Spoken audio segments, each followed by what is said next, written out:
Hi, this is Amira with Five Links Empower Network. Today's video topic is um, focusing on your dreams and not focusing on what you don't have. If you know that you would like to have your own house, your own car, or whatever the case may be, or you want to, help with charity or get into a charity or have your have your own charity, whatever. You need to focus on that. Like, if you know that you don't have certain things in your house, or you know that your relationship that you might be going through, or relationships like family, spouse, whatever the case may be, it's going through, you're going through a whole bunch of stuff and children, and you might be going through a lot of issues in life. And one thing, you just need to focus on what you can do as far as making that change, whether it's mentally, physically, financially, spiritually, um, whatever you can do for you and your family. Because staying in that state of being depressed and just hovering over it, it's not going to help you or your family ever. You know, I mean, like you might want to cry or get upset or have your moments, but at the same time, you need to try to you need to try to eventually get over that and try to do something that's going to help you, whether it's listening to someone that's religious, like you might listen to a priest or imam or a rabbi or anybody that's spiritual that you like, or even if it's somebody motivational like Tony Robbins or Les Brown or Jim Rohn or Zig Ziglar, and it's a couple other people out there I don't really know too much about, but I know it's more than that. Or if you just have someone in your life that's more positive, like a family member, try to be around that person, or just listen to what they have to say, because they might be able to help you get to where you want to get to as far as your mindset. One thing with Empower Network, um, I really love this about them. They actually tell you about, even my Five Links company, they tell you that you need to feed your mind. You need to change your mindset. And the one way you change your mindset is that you read. You read something that's inspirational, whether it's the Quran, the Bible, what is the other one called? I see it in my mind, but I can't say it. What is it called? I don't know. Anyway, whatever spiritual book it is, read it, because a lot of times it uplifts you and it helps you get to where you want to get to. And a lot of times it gives you a reality check, so that way you can focus on what you need to focus on, so that way you can get better as a person. A lot of people don't realize that. And I mean, I know with a lot of things I went through, as far as being grown, in, marriage, divorce, what else? Raising children, going to school, trying to go to school, didn't finish, but God willing, I'm going to finish that. That's my main concern, because I really would like to go to school for like helping people learn how to take care of themselves naturally, like with herbs, herbal supplements,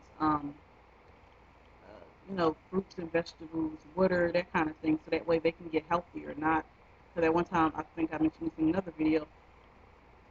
At one time, I wanted to be a nurse, but when I seen how my daughter went through a whole bunch of stuff in the hospital, and how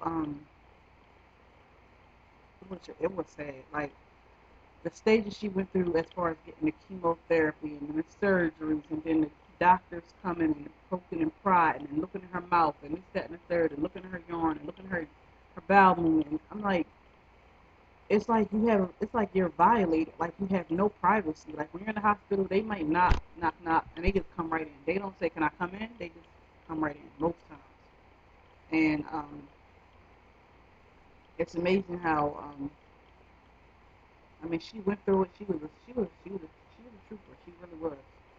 She was really a trooper. Like I knew she was sad. I knew she didn't want to go through the stuff she was going through. But like the way things are now, it's like with chemotherapy, and if your child has cancer or any type of disease, it's like you have to do it. If you don't do it, they will come lock you up and take your child. I'm serious. You gotta. I'm telling you, do your research. Don't think I'm gonna run away. They're not gonna find me. Trust me, they'll find you. They will find you, and then you'll get in trouble for it. And then it's amazing. Like you would think, this is my child. I should be able to um, say what treatment she wants or what treatment I want her to have. But for the most part, they don't. It's crazy. They it's total opposite. If if it's your child, you have to do it. If it's you yourself, you're grown, then fine. You don't have to do it, but at the same time, they will keep nagging and pestering you and calling you like a darn telemarketer, like maybe every couple hours, on an hour or whatever. I'm just looking at my window, and they would just keep bothering you about treatment and what you need to do and how can you help you, and it's just a lot. But it's amazing how you go through a lot, and it's like, it's a lot. It's just too much. Like I know what she went through. I mean, I physically haven't went through, but just watching her and how she would be in pain after chemotherapy and losing her hair, and it's just overwhelming. But when she was going through chemotherapy and everything, I was trying not to focus so much on the sad things, and I was trying to actually go to school online. And after a while, it's like going through when somebody, your loved one, is going through chemotherapy. It's like so overwhelming, and you just don't know. It's overwhelming, period. And it's hard to get over when you see somebody like that, and it's like the doctors act like, oh, it's helping, and this, that, and the third, and it's like, to be honest with you, when you go through that treatment, I don't see how someone can. I mean, you can be happy, but for someone that's like a child, they might be able to be happy. But for the most part, it's like it's so depressing. Like you're used to doing certain things, and after a while, bam, you can't do it no more. Like really, like that's like you walking and you mind your own business, and next thing you know, you find out you can't even walk no more because something's wrong with your legs, or you can't talk no more because something happened to your vocal cords or anything. It's just it's just mind boggling. And for her to pass away because of the chemotherapy, I think it's because of chemotherapy. She was on hospice for like, I think she was on hospice June 2011, and then she ended up passing away September 2011. And it's just a lot to go through. You just have no idea. Whew. I just pray that them doctors eventually wake up and smell the coffee, because that stuff is not good for nobody, anybody. I wouldn't put my dog through it. Okay. If it was a way for me not to have my daughter to go through that, I wouldn't have had to go through it. But I'm off the topic again. The point of the matter is, um, I mean, I still think about her from time, like every day, really. But for me, for the most part, I really try to focus on my business, because I could dwell on the past and be depressed and crying and going off on people on the street because they have their daughter or son around the same age as my child that she would have been, because she would have been 11 come June 17th. And I could be going off, but I don't. And my point is, just try to stay focused on changing your mind and maybe listen to audio, reading books. Hey, YouTube has a lot of audio books online. You can actually listen to YouTube videos right on your computer or your smartphone or something like that, or maybe your iPad. I'm going to cut this short because my video is about to be up. All right, have a good day. Bye.